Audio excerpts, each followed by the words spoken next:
Let's learn more about calling functions. Python has many built-in functions. You could never learn them all in this course.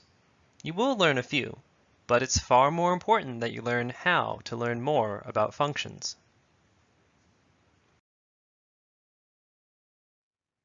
Good programmers create documentation for their functions. Documentation is extra information about a function that makes it clear how it works.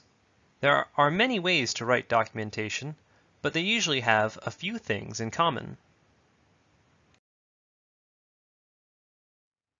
You should look for 5 major parts: the function's name, its parameters, its return value, its description, and examples on how to use the function.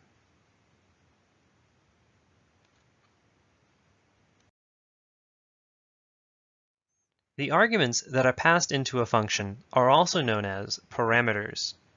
Parameters are the formal names that describe those arguments. In the example here, the arguments are 3 and 10. The documentation tells us that the corresponding parameters are named length and width.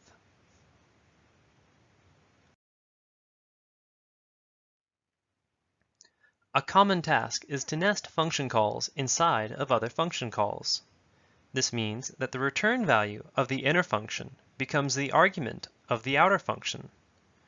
Notice that we read from right to left in this case, but it'd be more accurate to say that we read from inside to out.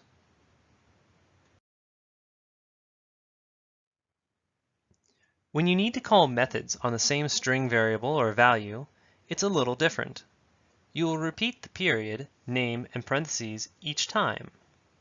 In this example, we invoke the title method on the string hello world and an account method on the result.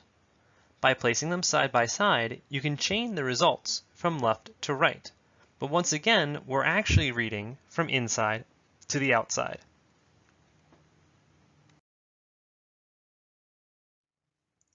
Since function calls are just another expression, you can freely combine them with each other. Observe the code below, where we combine string addition, a string method call, and a function. The result of the entire expression is stored inside this new string length variable. Follow the order of execution very carefully, because it can be very tricky.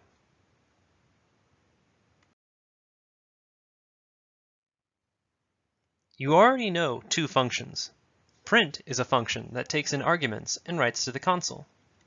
Input is a function that reads from the console and returns it as a string value.